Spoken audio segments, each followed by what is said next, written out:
Is paid media customer acquisition actually working? Okay, it looks like there seems to have a durable strategy, but are these happening because of media or because of retail? Is retail driving new customer acquisition, or digital marketing and media driving acquisition, was a question we asked.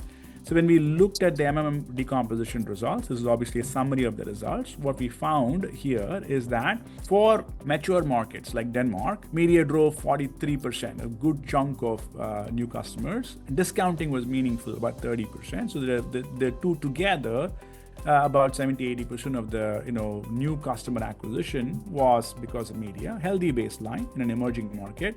Whereas if you look at a more emerging market, find that not so much, right? So there's no baseline, clearly, because they're fairly new in market. Media and discounting are driving majority of the impact here. And that's the case for the emerging markets, and not so much for the mature markets seem to be settling into some sort of a rhythm for organic customer acquisition. Am I catching this right? Labs, anything you would add? No, I think what you covered is pretty much it.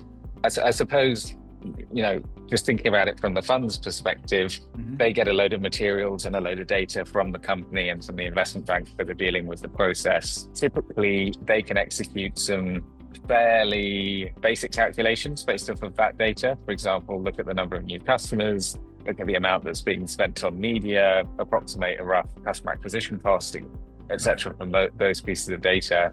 What's really important in these sorts of examples is, for example, being able to pull baseline out separately. Right. So you know what proportion of new customers are being acquired through media. And therefore you can be much more discerning with respect to what the real customer acquisition cost looks like.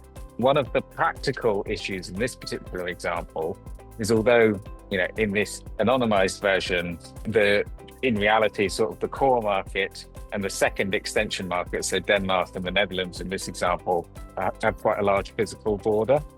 And so it was hard to determine to what degree, even though the Netherlands was a new market, to what degree has some of the brand already sort of passed through the border into this new territory.